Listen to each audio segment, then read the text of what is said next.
Bem-vindos a mais um Podgods, o nosso podcast fenomenal, André. Espetáculo. Bem-vindos. Bem-vindos, eu sou o Diego Castro. Eu sou o André Dias. E nós estamos aqui mais uma vez. Com? É o segundo do dia. Segundo Você dia. vem com a mesma roupa, velho. Tu também, velho. A gente esqueceu de trocar. Gente, a gente tá aqui pelo segundo podcast no mesmo dia, só pra vocês, hein? Quase sem almoçar. Yeah. Mas é pouco, um tempo almoçou especial. pouco. Mas Tempo pronto, especial. também Hoje a gente tem aqui um convidado. teu amigo, mais um escritor de livro infantil. Exato. Não, infantil não, juvenil. Juvenil. Opa, sim, juvenil, adulto. Juvenil. A gente já vai falar disso. É isso. Nosso amigo, muito obrigado, Tiago André.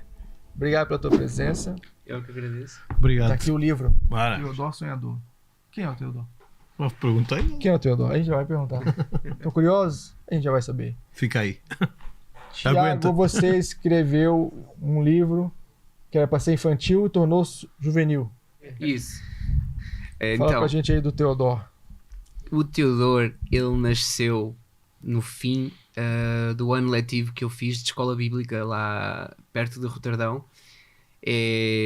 Lembro que o último trabalho para casa que nos deram na escola era dar um presente, era entregar um presente para Jesus. E nós tínhamos que orar em casa, e nessa oração porque quando eu converti-me lá, ao cristianismo, tive um encontro com Deus lá em Roterdão, lá nos Países Baixos, e então quando eu fui fazer essa escola bíblica, aliás, quando eu me converti, eu estava a escrever outros livros que não iam glorificar a Deus, que em certas coisas iam contra a palavra, os princípios de Deus. Apaguei tudo e fiquei um tempo sem escrever nada. Inicialmente ia também uma igreja que também não falava muito sobre isso, não falava muito das 7 esferas, nem nada disso, e também eu era novo convertido, e então foi um ano que eu fui fazer uma escola bíblica, uma escola sobre discipulado, mesmo focada no discipulado. E eu lembro-me que no fim do ano letivo a professora então uma das professoras deu-nos o último trabalho de casa do ano, que era entregar um presente para Jesus, e era esse o nome do TPC mesmo, um presente para Jesus. Eu lembro-me de estar em oração em casa e de sentir o Espírito Santo então a dizer-me: eu quero a caneta que está no teu coração. E eu então entendi, né? Eu lembrei-me que eu escrevia, eu lembrei-me que gostava de fazer isso e que eu sonhava em lançar livros, só que simplesmente não estava com a direção de Deus na época. Eu estava em oração, eu senti isso, comprei uma caneta só para simbolizar o ato. Nós tínhamos que escrever uma carta, eu escrevi a carta e lá na escola então li a carta perante toda a turma, entreguei, né, fiz o ato profético de entregar a caneta do meu coração ao Senhor, e isto foi em junho de 2015. No dia 31 de agosto, nunca me esqueço, dia 31 de agosto, eu estava no meu quarto, estava na cama, e de repente eu senti o Espírito Santo a falar-me: Teodoro Sonhador. E aquilo entrou-me assim, foi uma coisa tão repentina que eu pensei: isto tem de ser Deus, isto como assim? Depois é que começou o nome voltava e voltava à minha cabeça e voltava, e eu comecei a entender que era de Deus e que eu tinha de fazer algo a respeito.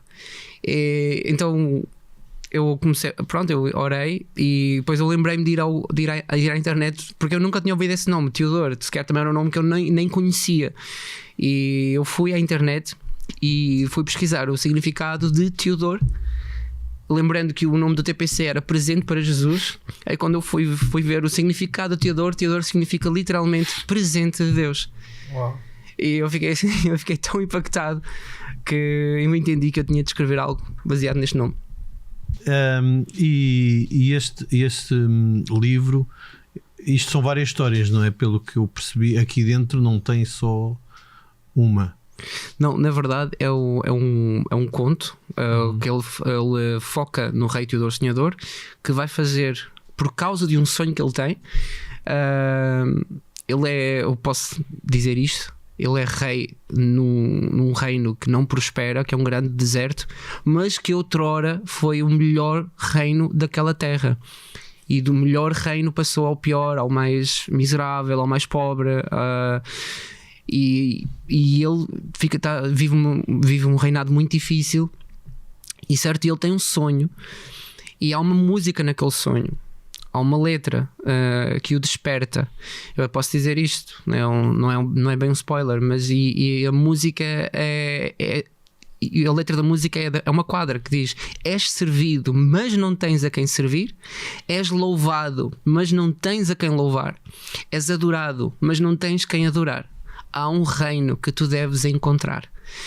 E aquilo, ele primeiro acorda e não se lembra da música, e ele chama todos os sábios do reino e todos os seus servos ou ministros, e ninguém consegue, ele conta o sonho e ninguém consegue explicar.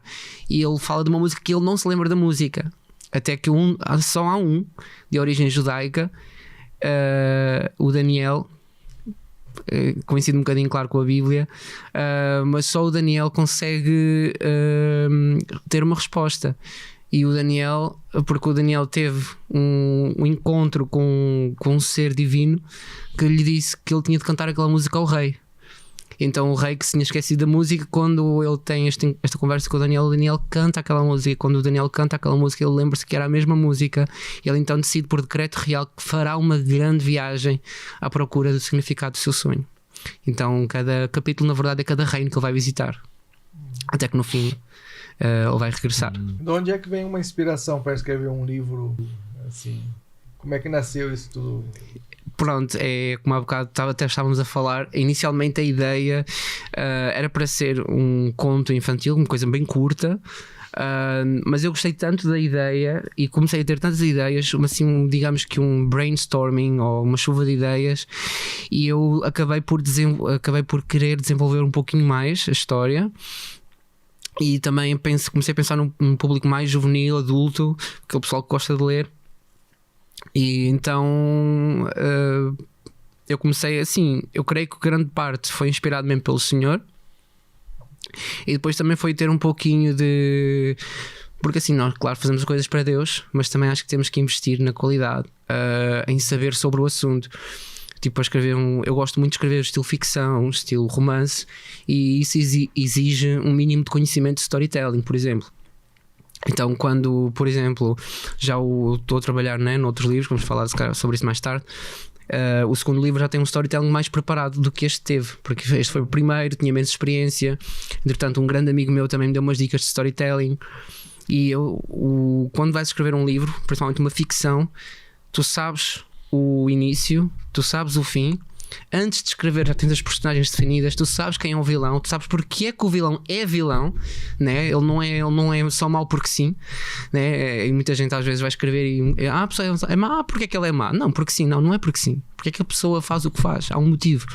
E à medida que vamos construindo essas ideias, vai nascendo a história. O desafio para o escritor é sempre os capítulos que estão no meio do princípio e do fim, porque são esses que ficam em mistério. É aí que está, por assim dizer, o nevoeiro da história. Nós sabemos como começa, sabemos como acaba, porque é para isso que caminhamos.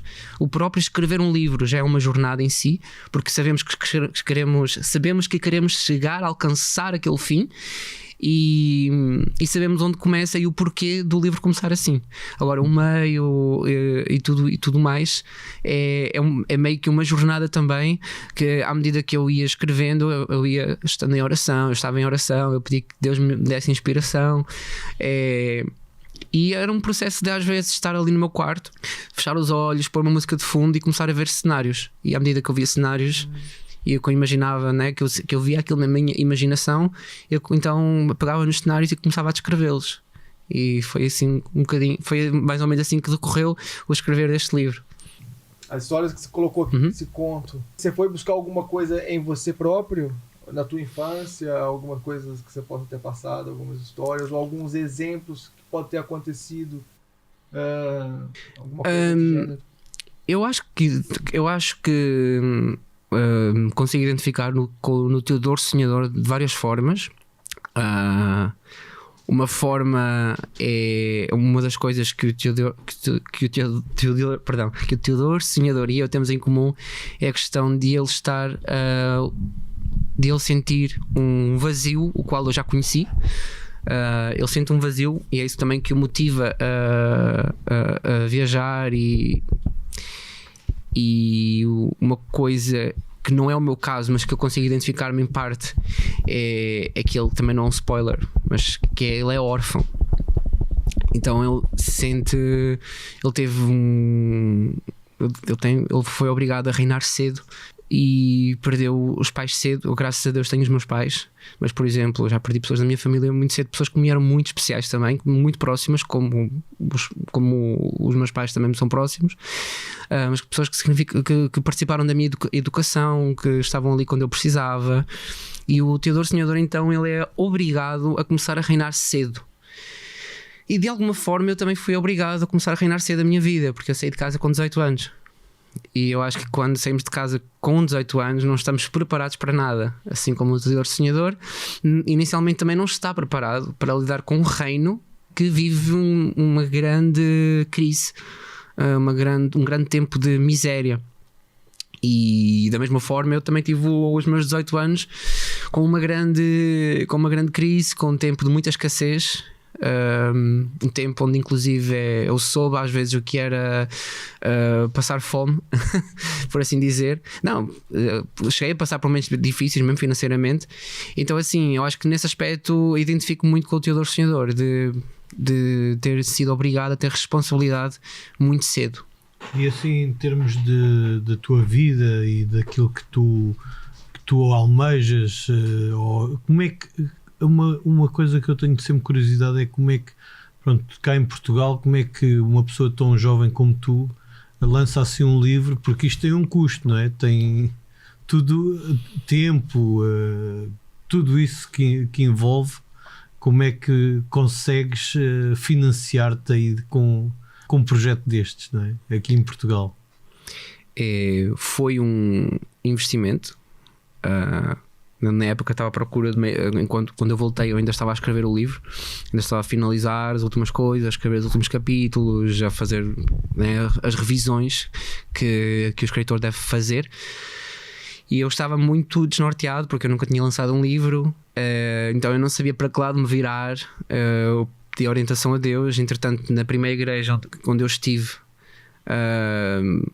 falaram-me nesta editora e eu entrei em contacto e conversámos sobre o custo que ia ser, e permitiu-me inclusive fazer um pagamento mensal, para não ser tudo de uma vez. Então tive essa facilidade, também essa graça. E foi assim, foi um tempo de estarmos ali em revisão e tal, enquanto eu terminava as últimas coisas, enquanto uma revisão era feita também, enquanto eu pagava as últimas prestações deste investimento, o livro ficou concluído até ao dia do seu lançamento. E foi assim que eu tive um pouco de ajuda. O que é que fazes na tua vida? O que é que... O meu emprego. O teu emprego? O trabalho como eu morei 14 anos nos Países Baixos, eu aprendi lá o idioma. Nesse ano, quando eu estava a fazer a escola bíblica, eu comecei a receber palavras de um dos meus professores. Eu lembro-me que durante esse ano de escola bíblica tínhamos que preparar 3 pregações para apresentar, não todas de uma vez, mas assim uma em cada período. E a segunda pregação era para ver qual era o teu ministério, qual era o teu chamado, dos 5 ministérios que lemos na palavra, né? O apostólico, profético, evangelista, pastor e mestre. E era para ver qual era o meu ministério, essa segunda pregação. E o professor que estava, esse meu professor, que é um evangelista lá nos Países Baixos, eu lembro-me de, no fim, quando eu acabei a pregação, ele só se riu e disse: este é o teu chamado e tu vais voltar para Portugal. Tu estás aqui de passagem. O Senhor vai mandar-te de volta para o teu país. E eu recebi aquela palavra e fiquei impactado. Quando é que tinhas aí? Eu devia ter uns 20, por aí, uns 22, 23 por aí. E lembro-me, fiquei bastante impactado com essa palavra. Entretanto, quando eu acabei a escola bíblica, eu saí da igreja onde eu estava para ir para uma igreja holandesa, que fazia mais sentido para mim, porque eu agora entendia qual era a visão do reino. Eu comecei a ver que a igreja onde eu estava não tinha muita visão do reino, não era muito aquela visão de impactar as 7 esferas, é uma coisinha mais fechada, viviam para eles, e eu entendi que aquilo não me estava a fazer bem, que já estava em conflito com o que eu tinha recebido lá. Uma coisa que acontecia muito também lá na escola é que quando eu ia às aulas, o meu coração ardia muito. E lembrei-me da passagem dos discípulos que estavam a voltar para Emaús depois que Jesus foi crucificado, e que quando o Senhor falava com eles o coração ardia. Eu tive essa mesma sensação lá na escola. Então eu decidi trocar de igreja, fui para uma igreja holandesa, congregar com holandeses, uma igreja que já tinha assim uma visão igual à daquilo que eu aprendi lá na escola, a visão do reino, uma visão para fora, uma visão que quer alcançar o país e as nações. E pronto, e foi nesse processo que tudo isto aconteceu. E isto para confirmar aquela palavra que eu recebi do meu professor, eu entrei então no que nós chamamos lá naqueles grupos de casa, né? Na minha igreja lá em Roterdão, chamávamos isso de life group. E eu lembro que eu entrei no meu life group e logo na primeira noite que eu entrei, meu primeiro líder de grupo, ele no fim veio orar por mim e deu isto um ano depois, né? Já se tinha passado um ano que eu tinha acabado a escola, já estava a trabalhar normalmente outra vez, e no fim ele veio orar por mim. E ele disse-me assim, também não me conhecia de lado nenhum ainda, e disse-me: o Senhor está a mostrar-me que tu estás aqui de passagem, tu não vais ficar na Holanda, e este é o teu ministério. A confirmar exatamente o que o meu professor tinha dito: este é o teu chamado, tu vais voltar para o teu país, e estás aqui de passagem. E aquilo foi uma confirmação da palavra que eu recebi então do meu professor. E você já estava na Holanda já há um bom tempo? Sim, eu fui para lá em 2004. Morei lá. Que você foi para a Holanda? Eu tinha 14 anos. 14 anos. Sim, eu morei lá 14, fiquei lá 14 anos, voltei em 2018. Entretanto, eu comecei a entender que Deus estava a chamar para voltar. E também os holandeses não te queriam lá, né? Eu até estava a gostar de morar lá. Eu morava em Roterdão, que é uma cidade que eu gosto muito, mas eu entendi que o meu tempo, eu sentia mesmo, comecei a sentir no espírito também. Aqui em Portugal. Isso, e eu comecei a sentir que o meu tempo lá estava a acabar. E quando uns amigos meus foram para lá e estavam à procura de emprego para eles, viram uma vaga em holandês, em Lisboa, mas em holandês, que eles sentiram: eu acho que isto é para o Tiago. Até porque a gente não percebe nada do que está aqui escrito, não é?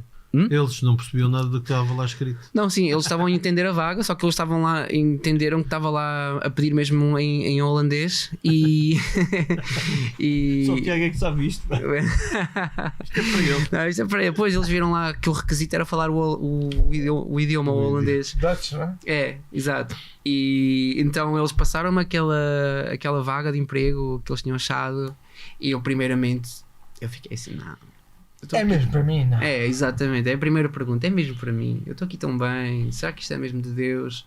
E depois eu lembrei-me de fazer a oração que eu sempre faço quando eu tenho que tomar uma decisão, que é consultar o Senhor. Eu pensei assim: se isto for de Deus, isto vai acontecer assim, de uma forma que, tipo flash, vai acontecer rápido, e Deus vai fazer isto acontecer rápido. E aconteceu mesmo. Eu orei, pedi: Deus, se for essa mesma a tua vontade, eu oro para que isto flua bem, que corra tudo bem. Se não for a tua vontade, eu oro para que ele não passe, para que eles se esqueçam de mim. E eu tínhamos que fazer uns testes online, né? Primeiro testes de atender uma chamada, fazer uns testes também na questão de teclar. E eu inicialmente até pensei que tinha chumbado nos testes, e a minha recrutadora disse que não, que eu tinha passado. E de repente eu estava a falar com outro recrutador, porque ela entretanto foi de férias, e esse por acaso, nada por acaso, mas ele era cristão, e quando ele me disse que eu vinha para Portugal, que eu tinha sido aceito, e depois eu descobri, foi ele na época que me conectou à igreja dele, passei lá um tempo também. E enfim, mas eu entendi que Deus estava neste chamado, eu entendi que Deus estava no regresso. E Deus abriu esta porta de emprego assim, quando eu dei por mim, eu estava no avião a voltar para Portugal. foi assim tão rápido que eu entendi. Inclusive a loja onde eu trabalhava, o último emprego, depois a loja até acabou por falir. O senhor onde eu morava faleceu um dia a seguir de eu voltar para Portugal. Então aquilo para mim foram saudades. Foi um choque. Quando o Tiago foi embora, eu não consigo ficar mais aqui. Mas foi assim, para mim foram sinais bem claros de que eu saí na hora certa. Assim, na hora que Deus mandou sair. Exato. E eu realmente dei um passo em fé e saí na hora certa. E o salário é em Dutch? É Dutch euro ou português euro? Não, quando a Teleperformance vai buscar pessoal lá fora para trabalhar em idiomas mais raros, eles pagam um pouco mais. Até porque senão também não conseguiam atrair, né? Yeah. Pois. O pessoal. Eles pagam como são idiomas, os idiomas assim, espanhol, português, inglês, eles Tem muitos, né? têm muitos aqui. Há aqui Quando é muita. algo mais, né, Quando é algo mais holandês específico. não é qualquer um que fala. Sim, Yeah. é um idioma mais difícil, também não é um idioma que se fala muito, fala-se nos Países Baixos, fala-se holandês, em parte da Bélgica também, e no Suriname também, em algumas ilhas tipo Curaçao também, mas assim, não são muitos países onde se fala holandês, então é um idioma mais raro. E a Teleperformance, que é a empresa, né, para a qual eu trabalho, não é a empresa em si, é uma empresa que abriga vários idiomas e que são bem raros, tipo, tem projetos em hebraico, em árabe, e aí eles são mesmo obrigados a pagar um pouquinho mais, porque eles têm que ir buscar pessoal a longe. Aí o Thiago veio para Portugal, e aí como é que foi esse processo de readaptação à terra natal, né?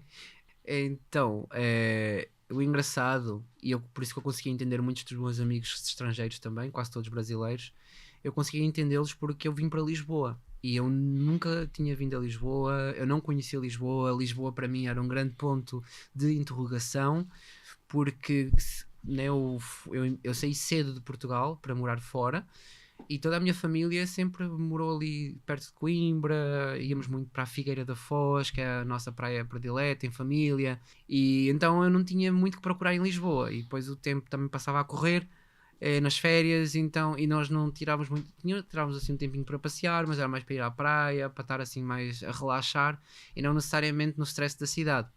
Então eu acabava por nunca vir a Lisboa, nem ir ao Porto, nem nada. Só mesmo às vezes, claro, passar pelos aeroportos, mas aí não se vê nada da cidade. Então assim, eu não conhecia nada de Lisboa. Então para mim foi, ao mesmo tempo que voltar para o meu país, ao mesmo tempo foi que ir para uma zona de desconforto, por não conhecer nada e ter que me adaptar a uma cidade nova, a um lugar novo, onde eu tinha zero família, zero conhecidos.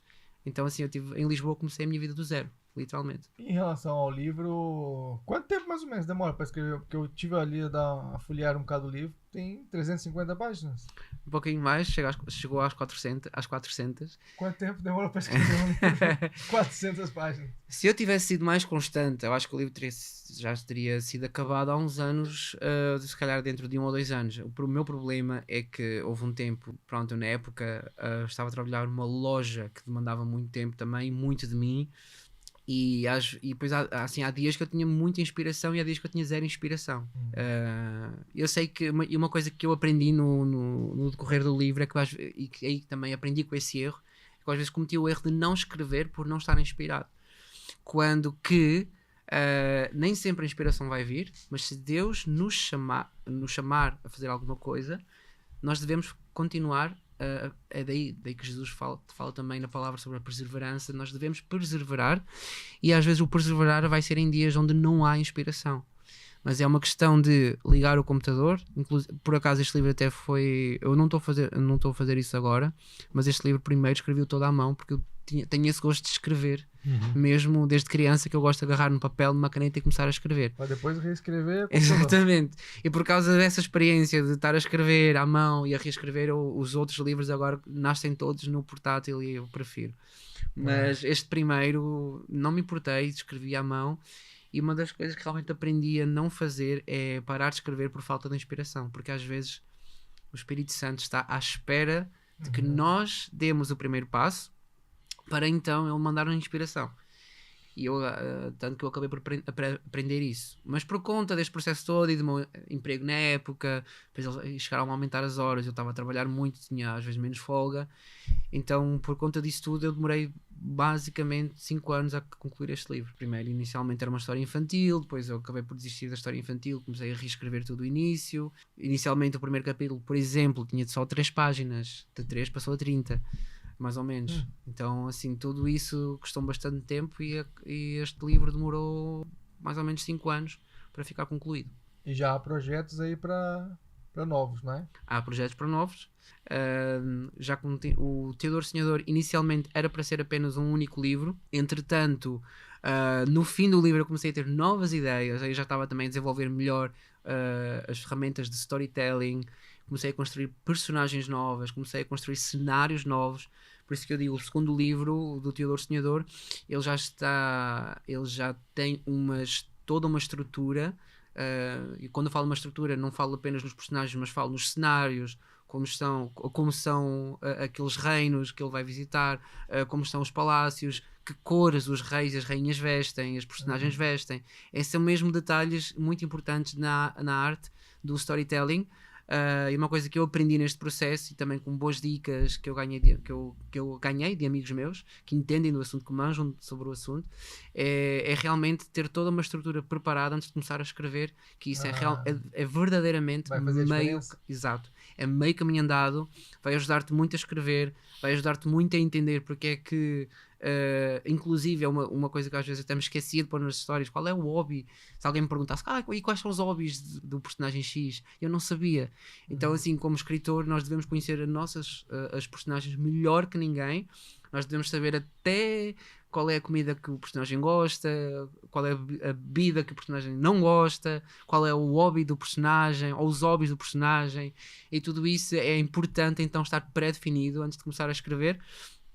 Então sim, há novos projetos, o Teodoro Sonhador vai continuar, por isso que eu alterei o fim, quando eu acabei a obra, né, alterei o fim, deixei um fim aberto, que vai continuar então no segundo livro, mas que é um projeto que de momento está em pausa, porque há um tempo atrás eu senti que devia ter escrito contos para crianças também e acabei por não fazer isso, acabei por colocar essas ideias de lado e lembrei-me de um sonho que Deus deu-me logo de início. Ainda morava na Holanda quando eu tive esse sonho. Eu lembro que esse sonho que eu entendo, ou pelo menos eu creio muito que aquele sonho era algo de Deus, porque Deus, houve um período na minha vida que Deus falou muito comigo em sonhos.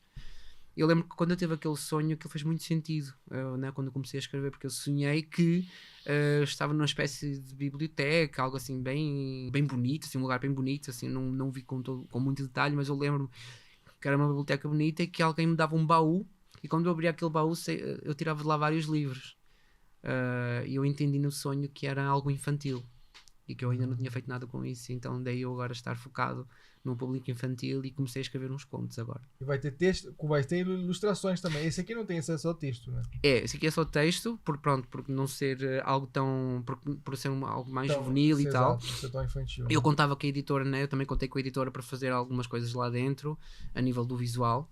A capa foi o Vinícius Lira que fez, que ele também está na mesma igreja que eu, porque ele na época ainda estava no Brasil, e ele como... Né, a capa é linda. A capa eu recebo muitos elogios pela capa, então assim estou muito grato ao Lira pela capa que ele fez, que ficou fantástica. As pessoas agarravam no livro, uau, que capa incrível. Às vezes eu pensava, eu acho que a capa vai vender o livro. É bom, isso é bom. É bom, sim. E é isso, então, mas os livros infantis obviamente vou contar com alguém, ainda não sei com quem, mas vou contar com alguém para fazer assim uns desenhos, umas ilustrações bem infantis. Porque eu lembro que quando eu era criança eu gostava de ler contos, mas que eu também gostava de ver as imagens, né? Eu gostava de ver... Nós temos um contato, né? Uma escritora de livros infantis cristão. Sim. A gente passa para ele. Tá certo. Livros infantis também. Muito obrigado. Para criança mais novinhas, com ilustrações e tudo. Perfeito. Todo contato é bem-vindo. E temos aí também uma outra questão que nasceu aí com a pandemia aí, que foi o café, como é que é? Fé com café. O fé com café. Fé com café.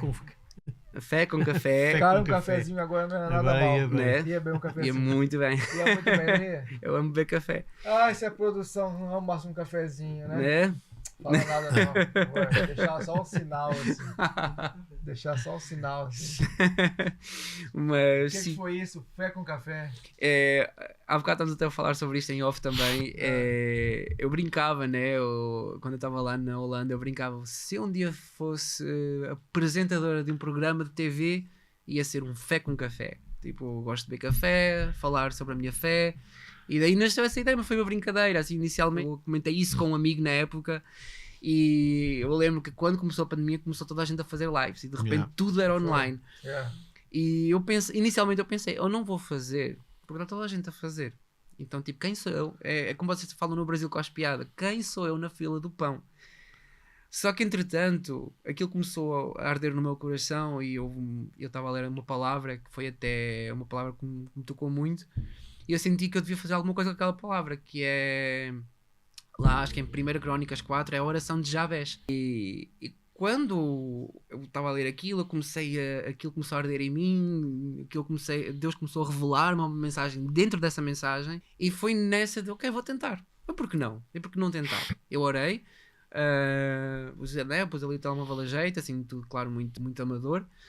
Pus ali uma luz, um telemóvel a jeito, e foi assim que, sem saber nada de nada sobre fazer filmes, sobre edição, nada, na época que o Instagram ainda tinha o IGTV, agarrei no telemóvel, fiz um vídeo, depois eu descobri que só tinha 15 minutos no máximo, foi até conseguir um vídeo de menos de 15 minutos, preparei a mensagem, lancei o peixe, por assim dizer, ou lancei a isca, e de repente estava a ter várias reações do pessoal da minha igreja e pessoas a dizer: uau, Tiago, o que é isso? Deus falou comigo. Uau, Tiago, continua.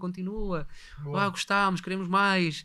Depois, entretanto, comecei a ter dicas, tipo: olha, faz isto, olha, põe legendas, olha, fulano, lembra-te de cicrano, põe umas legendazinhas.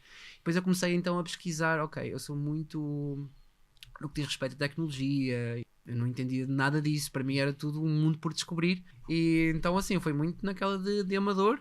E depois comecei a descobrir uma aplicação, depois comecei a aprender tipo, a usar filtros, a cortar, a fazer coisas assim, a pôr legendas. Inicialmente eu até punha as legendas por cada imagem, por cada frase, era eu que estava ali a pôr a legenda, a teclar tudo aquilo, dava muito trabalho. Mas assim, valeu muito a pena essa experiência, e nesse processo de mudar novamente de casa acabei por gravar um vídeo e depois não gravar mais. Se eu agora estou com a intenção de voltar, realmente este ano eu quero ver se eu agarro nisso outra vez. Era como um devocional. Exato, é uma espécie de devocional onde eu sinto que Deus fala comigo através daquela mensagem. Eu faço ali uma espécie de, eu anoto ali num caderno, ou assim, quando eu já sei o que é a mensagem, quando eu já sei aquilo que eu vou dizer, então eu preparo o café, né? Porque o vídeo começa tipo: olá, sejam muito bem-vindos ao Fé com Café. E eu, primeiro um cafezinho, aí eu bebo um gole de café, aí eu abro a Bíblia, então eu apresento, leio o texto e passo a mensagem. Há bocado estávamos a falar até sobre isso, e eu, sim, pronto, e alguém deu-me um feedback: Tiago, os vídeos são muito longos, tentem cortar mais, tentem fazer uma coisa mais expressa, uma coisa mais rápida. Hoje em dia vivemos ser bem objetivo e direto. Isso, exatamente, vivemos naquela geração de sem paciência, não queremos vídeos muito longos.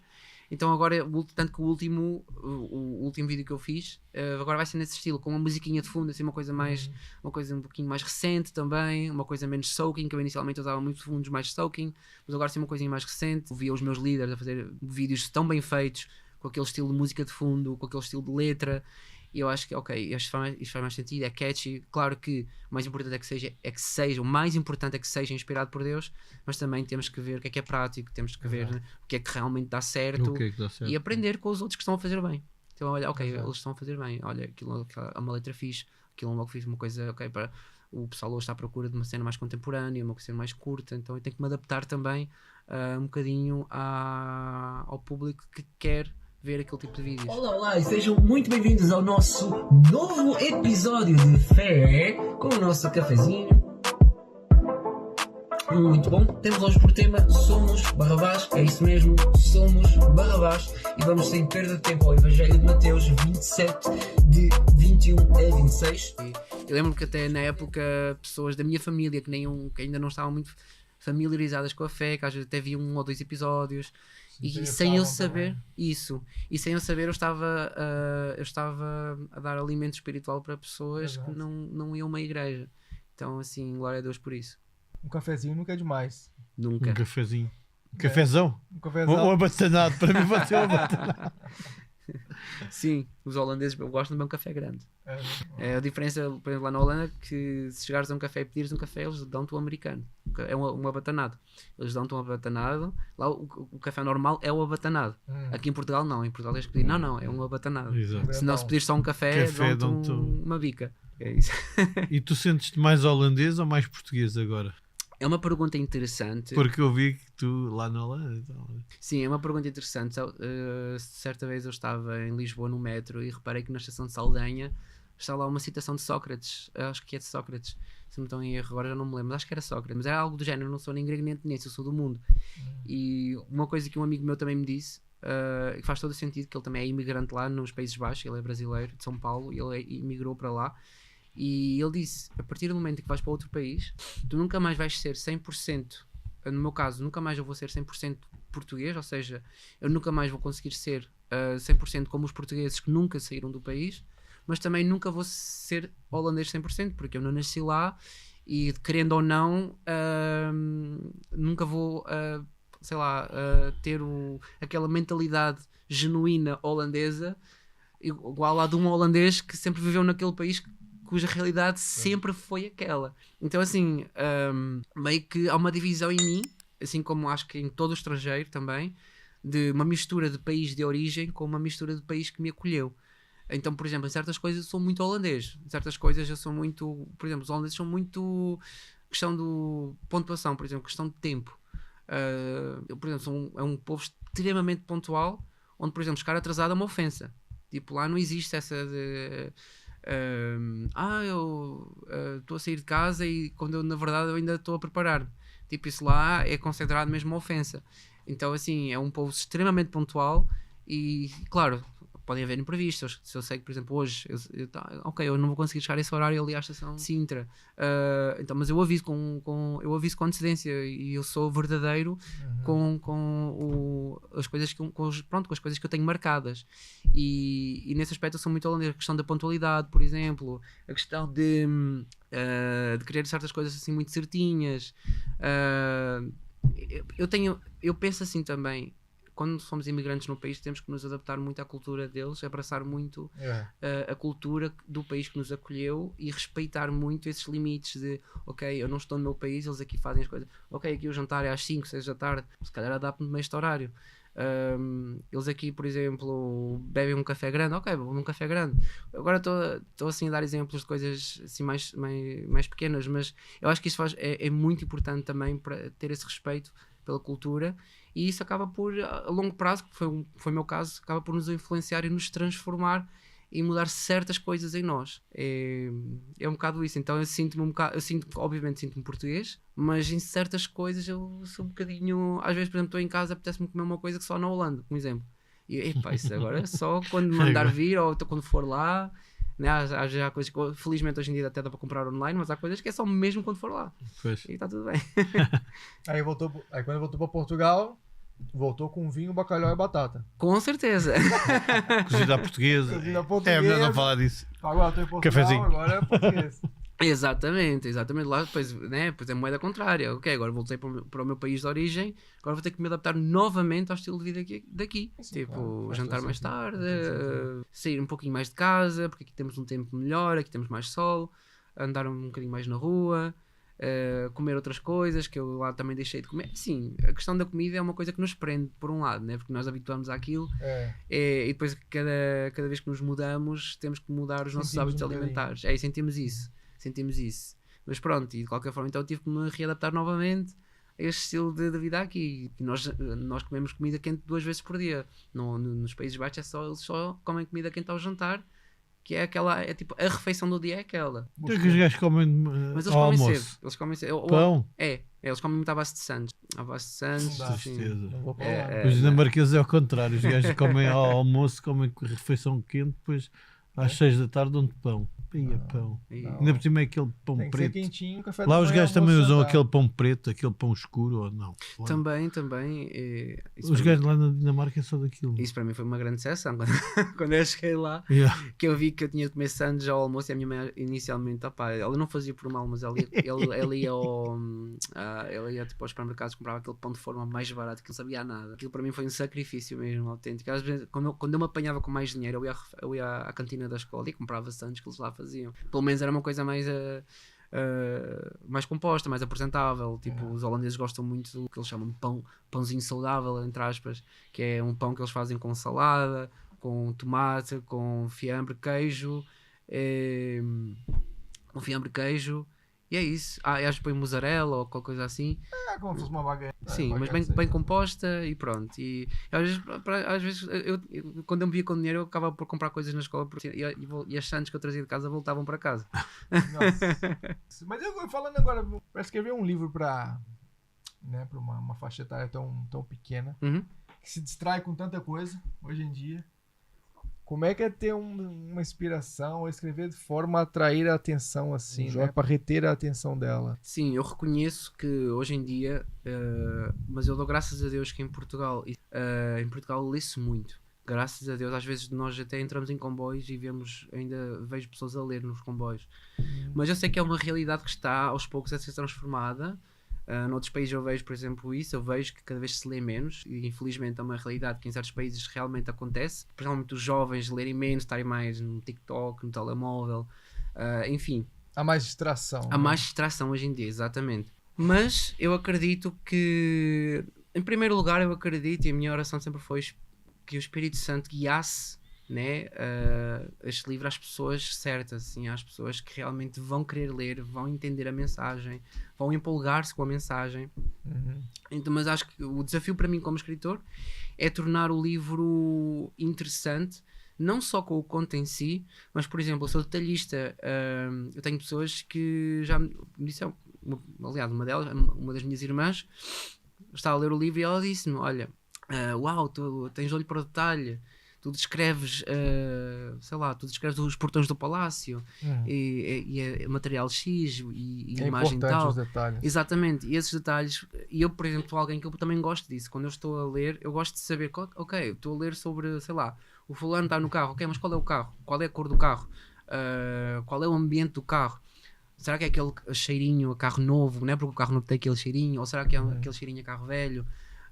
Coisas assim. Eu acho que esses detalhes também acabam por tornar a história mais real e ao mesmo tempo, é que são pequenas coisas só que acabam por tornar a história mais interessante, tipo descrever o vestido da personagem, porque é que ela usa aquele vestido daquela cor, e às vezes aquela cor vai ter tudo a ver com a construção daquela personagem, com aquilo que ela gosta de fazer, com aquilo que ela sente naquele momento também.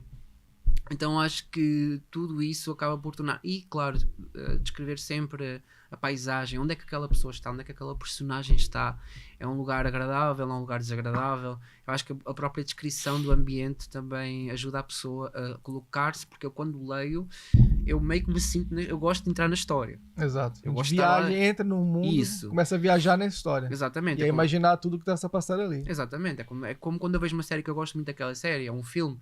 É como se eu entrasse num filme. E ler é a mesma coisa. Para mim, ler, quando eu gosto muito de uma história, eu sinto que eu estou dentro da história, que eu faço parte dela. Tanto que muitas vezes, quando as pessoas me pedem para escrever a dedicatória, o que eu escrevo quase sempre é: há lugar para ti nas carroças do Rei Teodoro, que possas viver a história, coisas assim, porque o que eu realmente quero é que a pessoa realmente ela veja este livro não apenas como um livro, mas como um portal, por assim dizer, a um conto que lhes vai ensinar algo que... Tanto que este livro é uma mensagem, né? O escritor, eu acredito que o escritor, ele ao mesmo tempo que é escritor, ele é professor. E o escritor, ele está a passar uma mensagem para outra pessoa, ou para uma certa geração, o nosso sonho como escritor é que essa mensagem alcance mais pessoas e que essas pessoas sejam inspiradas e então realmente vivam aquilo que Deus tem para elas, no caso, né? Como isto é um livro cristão, a minha inspiração, a mensagem é realmente para empurrar as pessoas para um lugar de sonhar com Deus, de sonhar os sonhos de Deus para elas, por exemplo. Então é um bocado isso. Eu ia te perguntar assim os teus hobbies, assim, o que é que te interessa assim? Além de escrever para putos? Além de escrever para miúdos. Não só para putos. Também gosto de escrever poesia. Uma página que eu também tenho, além do Tiago André Fogão Café, é uma página que também está lá, podem seguir, que é o Palácio do Verbo. Mas eu tive uma experiência muito, muito incrível uma vez com o Espírito Santo, que eu comecei a pensar numas quadras, numa poesia, e houve uma certa manhã em que eu acordei e o Espírito Santo disse-me: eu quero começar a escrever agora. E foi um dia, nunca fiz isso na vida, acho que foi a única vez que eu fiz isso, passei o dia todo a escrever. Quando eu concluí aquele poema, já estava a ficar escuro lá fora. Então eu literalmente comecei de manhã e acabei o poema mas foi realmente uma poesia bem estendida. Na verdade é um conto também, só que é em forma de... Também é algo que está assim, é um texto que eu agora quero adaptar novamente, que eu quero ver. Eu também estou a pensar, será que lanço o livro só com este poema, ou será que vou escrever primeiro mais poemas e juntar tudo e então lançar outro livro, desta vez só em versão de poesia. Então, assim, é outro projeto que eu tenho em mente. Então, assim, eu gosto muito de escrever, ainda que ultimamente com esta rotina que eu tenho tido, não tenho escrito tanto, mas eu gosto muito, há dias que eu me sinto muito inspirado. Esta transição, por exemplo, de Holanda para Portugal rendeu-me pelo menos umas 2 poesias que eu tenho lá nessa página do Instagram à parte. E eu acredito que futuramente isso também pode significar, se calhar, a composição de algumas músicas para Deus, que é também algo que eu tenho em mente. Eu basicamente gosto de tudo que gira ao torno de letras. A longo prazo também gostaria de escrever uma novela, mas assim mesmo uma novela, não só por ser uma novela, mas algo que sei lá, um canal de TV, se calhar um canal cristão, obviamente, agarrasse naquilo e dissesse, pá, queremos fazer uma série com isto. Estamos aqui nós. Estamos Christian Live. Estamos aqui nós, Christian Live. Pronto, está resolvido. Produção, Rafa. Tá aqui, ó. Temos quem escreva, a gente já tá aqui, nós somos atores. Já. Boa, isso é muito bom. A gente tá aqui pra representar. Eu não sei se vocês O André tá aqui, pode ser a mula de balão. nesse ambiente, mas eu desde criança eu cresci num ambiente, até porque lá está, eu não vim de um lar cristão, eu cresci num ambiente onde a hora da novela era uma coisa sagrada. Também. Tipo, eu cresci para a minha mãe, porque por com a minha exemplo, avó era certinho. exatamente, a hora da novela era ouvir e calar. Era ver, ouvir e calar. E eu lembro que isso para nós era uma coisa da nossa cultura. E muito dos países latinos, então, é uma coisa muito forte da nossa cultura. Só que algo que para nós era prazeroso, hoje, como cristãos, nós olhamos para as novelas de hoje. Também as novelas de hoje já não são como antigamente. Sim. Acho que são muito mais pesadas. São. É aí que eu quero agarrar. Além de serem mais pesadas, apesar de às vezes terem outra qualidade, são muito mais pesadas. A sociedade está... E tem muitas mensagens. Exatamente. Antigamente não tinha tanto. Então, não era exato. tão assim. Era a história e Era mais uma história bonita. Exatamente. E tal. Isso. Hoje Era um romance bonito, uma coisa Exatamente. bonita, com umas comédias no meio. Hoje não, hoje tem muito. Hoje eles estão muito a ir sobre vários assuntos que não... por ideologias. Hoje eles estão a introduzir muita ideologia forçadas, que às vezes acabam com... Às vezes que a história era até uma história boa, mas ficou uma coisa tão forçada que ficou mal, que no fim a história ficou má, ficou uma coisa com menos qualidade. E eu gostava futuramente de... Não, pá, pessoal, está aqui uma novela, mas aqui são bons valores. É uma história que não tem ideologias estranhas e é uma história que vai sentar as pessoas no sofá da sala, vai reunir a família, as pessoas vão ser inspiradas a viver uma vida santa, uma vida ao mesmo tempo que santa, claro, para Deus, mas ao mesmo tempo uma vida divertida. E aprender, né? Porque as histórias, né? As novelas, por assim dizer, retratam vidas que não são mar de rosas, e ninguém tem uma vida que seja um mar de rosas, que seja um mar de rosas.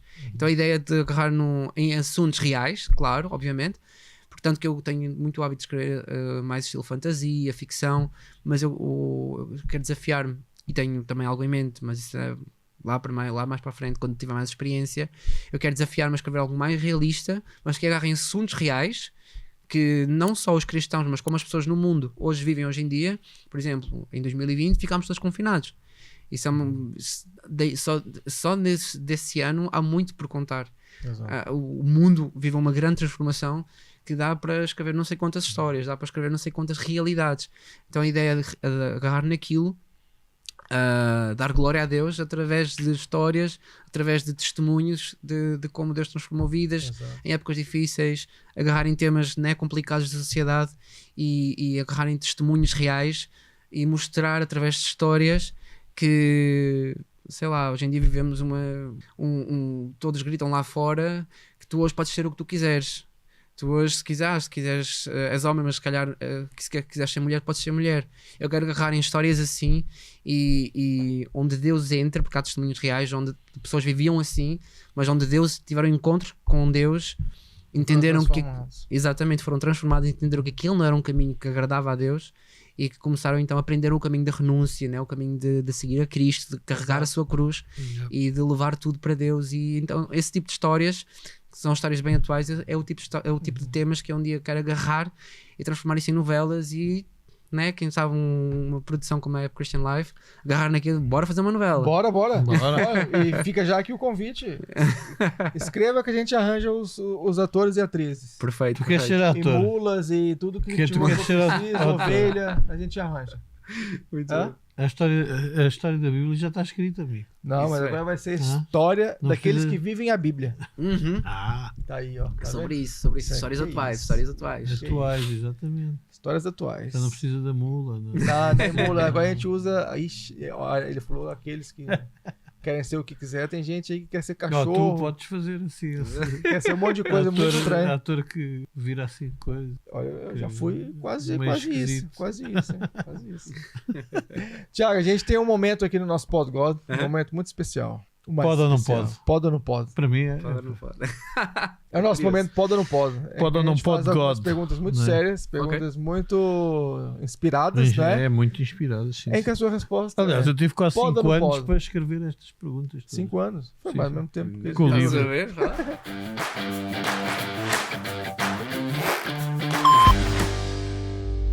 E o André tem algumas questões para o nosso pode ou não pode. Manda vir, André. Pá, não são muitas, mas fiquei Sabe que interessado. eu comece. Não, posso começar. Eu Começa fiquei lá. interessado no vinho na Santa Ceia. Pode ou não pode? Pode ou não pode? Claro que sim. Jesus não tomava, não bebia sumo de uva. Para mim, devia ser obrigatório. Vinho, Vinho, vinho. vinho do Porto. Vinho do Porto, caralho. Vinho doce. Também? Pode, não pode? Pode. Eu já prefiro vinho alentejano, mas Pode, também se for pode. do Porto também pode ser. Pode ser. Mais perguntas. Pode ou não pode? Um escritor, Pode ou não um pode? escritor de livros, romances, poemas, não sei o quê. E por aí vai. Escrever poemas para as meninas. A querer o coração. Pode ou não pode usar o seu dom para alcançar o coração feminino? Se for alcançar O amor, menina. o amor da menina. exatamente, se for menina. para alcançar a mulher virtuosa que Deus separou para essa para Também. mim no caso, aí sim. Agora se for para várias meninas, aí não pode. Ah, pois. Mas tu não sabe em qual que vai cair. Pode, mas afinal pode. Pode para a pessoa certa. Ah, e aí faz Aí. uma cartinha, envelopinho com coraçãozinho. O Tiago Ou, já. vai tudo por e-mail. Não, ele já ou está a Instagram, escrever. tudo. Ele já está a Eu acho que escrever. esse tipo de acho que esse tipo de escrita tem que ser à mão, tem que ser uma coisa mais pessoal. Ah, Ele é. já está a Na escrever. minha altura era assim, André. Na minha altura era tudo na carta. Tudo Tudo na aqui. É, por cara. acaso, por acaso, eu lembro-me que a gente fazia sempre uns bilhetinhos e Pois entregava é. no meio da aula. Queres namorar E às vezes comigo? aprove- Sim ou não? Exatamente. Exatamente. Muito bom. Eu, nessa altura era muito mais escritor. Agora, Agora a gente não é mais. Agora Também era já só sim ou não, em quadradinho. Sim, Põe aqui um X. exato. Muito bom. O mais. escritor de livros infantis pode ter erros ortográficos ou não? Pode ou não pode? Não Bem. pode. Ou a inteligência artificial corrige? Não, a inteligência artificial não corrige. Inclusive nesse livro, eu até Vai peço chamar ele de desculpa. burro, fala, seu burro. Apesar de eu ter. Há coisas que nos escapam ao olho e não é por mal. É porque nos habituamos tanto aos textos que parece que o nosso cérebro corrige automaticamente. Tanto que quando eu fui. Né, quando o livro saiu, eu pensei, ok, agora vou ler o livro em papel e descobri tipo um erro crasso que me escapou a mim, à editora. E eu pensei, não acredito que isto me aconteceu. Já depois do livro editado? Já depois do livro estar lançado e Eita. depois que eu li, reli, eu não vi aquilo e eu só vi aquilo, só encontrei aquele erro já quando estava em papel, em casa a ler, que era uma frase qualquer em que era sinto, mas do verbo sentir, e eu pus lá com C, né? De cinto das calças. Então isso Se não calhar o é... Teodoro falou, Teodoro, anda cá, tá na tua hora. Então assim, foi assim um erro que eu pensei, fogo, isto não era para acontecer. Então na verdade não pode, principalmente para crianças, porque né, eles podem associar aquele erro como sendo algo correto. Então assim, toda a revisão é necessária várias vezes e o ideal até seria deixar outras pessoas revisar, Outras pessoas, exato, né? ler É. também, É isso. porque quando outra pessoa está a ler os erros são mais fáceis de se achar. É o erro de simpatia, não é? Que a pessoa passa e lê. Cara, a sempre. minha esposa pra essa coisa Ah. é até chato. A minha esposa pega num texto assim, ela faz isso aqui, ó. Tem aqui um erro. Tem aqui um erro. Tem aqui um erro. Não, Ela mas nem isso é porque és tu a escrever. Ela nem Tu leu. dás Não, erros não. para caneta. Não são só os meus, os dos outros. Ela pega assim. Ah, tem aqui um erro. Eu falo, Suzana, Isso é uma mensagem de telemóvel, esquece. Não sejas assim, não, tenho que dizer que eu não posso aceitar uma coisa.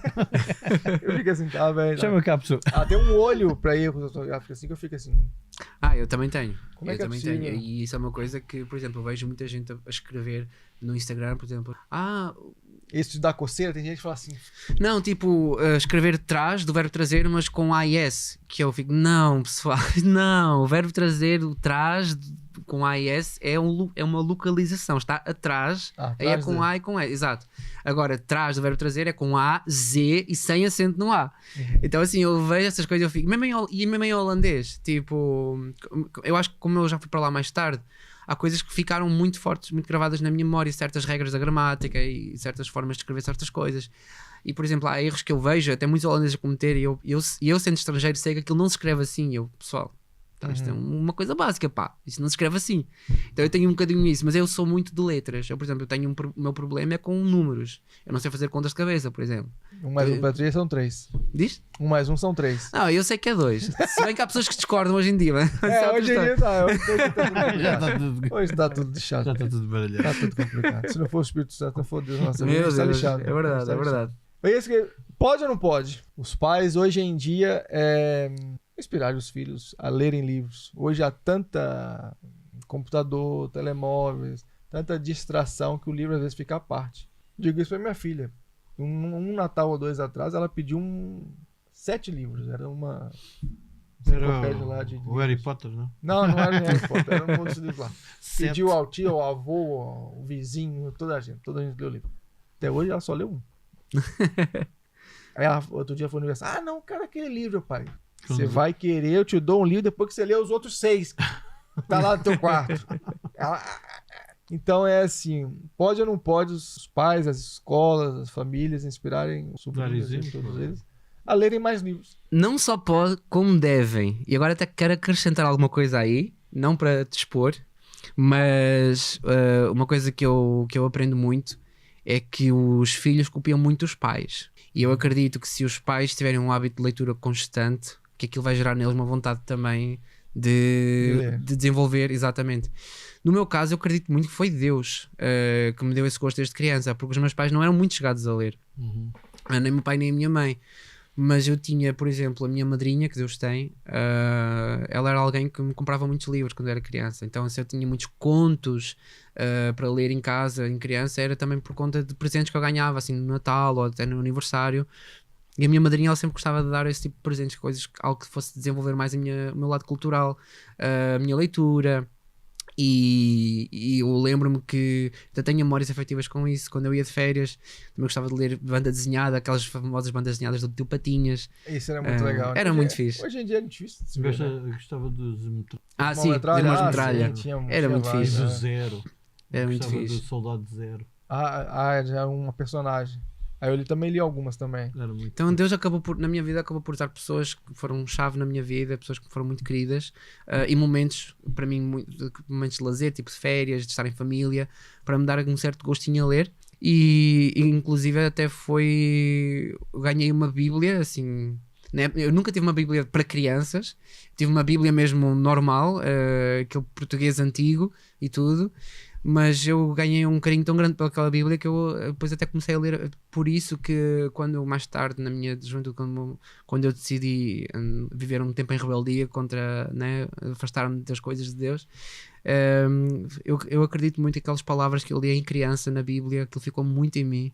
Tanto que eu sempre houve uma certa convicção em mim de que Deus me amava, só que Deus não amava a vida que eu levava naquela época. E é por isso que está lá em Provérbios também para ensinarmos a criança no caminho ainda quando é cedo, né? Por isso que em Portugal até dizemos, é de pequenino que se torce o pepino.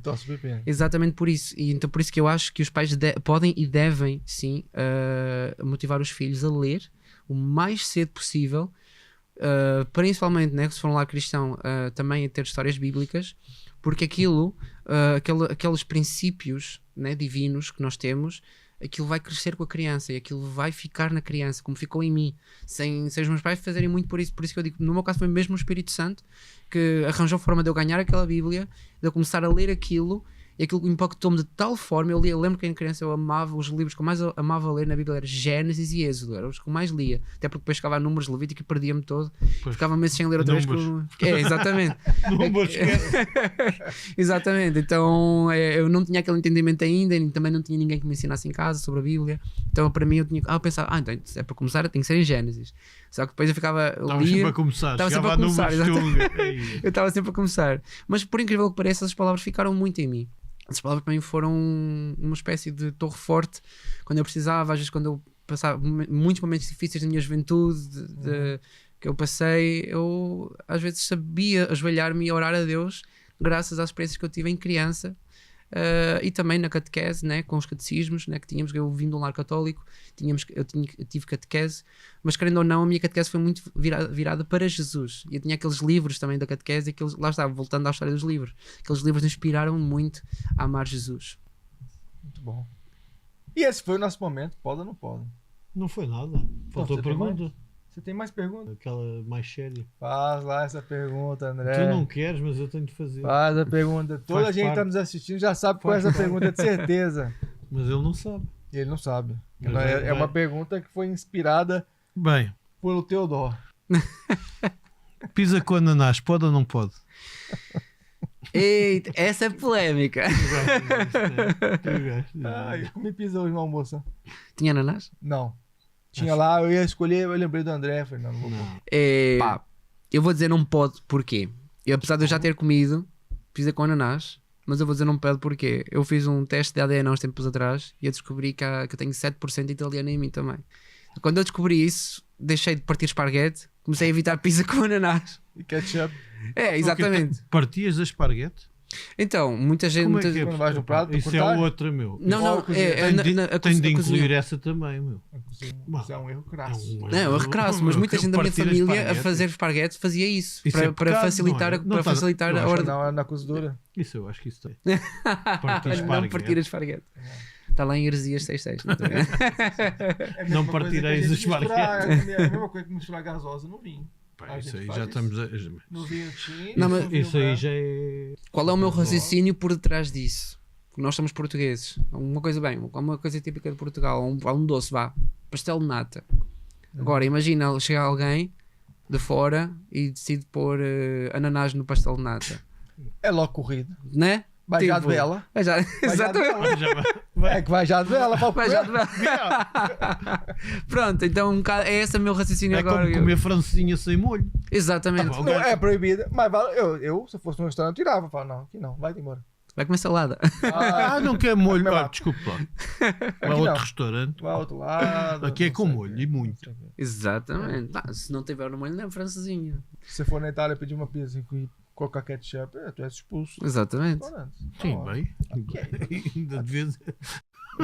Então não pode, não é? Não pode.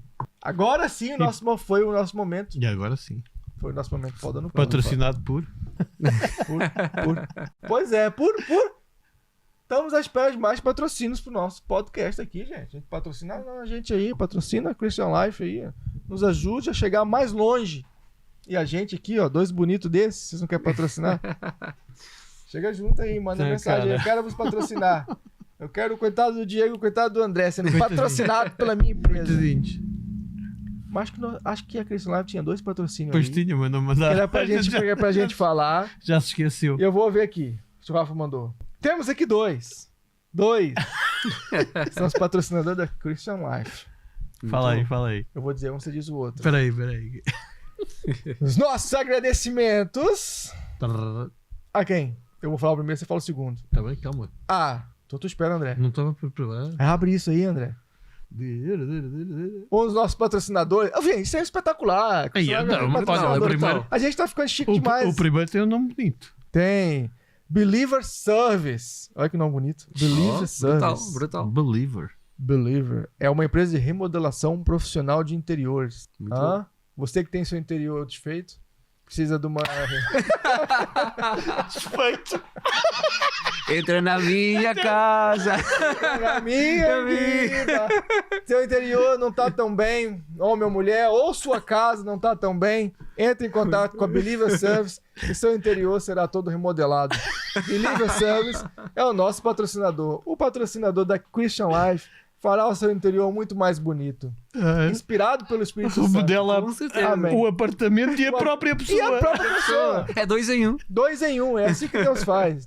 Onde Uau. Deus chega, ele arruma a casa. Ou seja, Believer Service ao seu vai dispor. ter 2 serviços num só. Num só. Espetacular. Espetacular. E o olha, e segundo temos aqui patrocinador, a Crystal Fashion Crystal Crystal Fashion. Fashion. Crystal Fashion. É de roupa. de roupa. É no É uma Porto, loja de não é? roupa. É lá no Porto. Ah, se estás Que a aí no gente tá à Porto, espera de umas roupinhas pra gente ficar mais estás aí no bonitinho, né? Porto, vai lá e vê Crystal Fashion. Crystal Fashion. Crystal Fashion. É isso, né? É isso, né, produção? É, beleza. E se queres fazer parte deste... Ó, Crystal Fashion, a gente tá à espera aqui de uns... E se queres fazer Polozinho. parte deste grupo restrito de...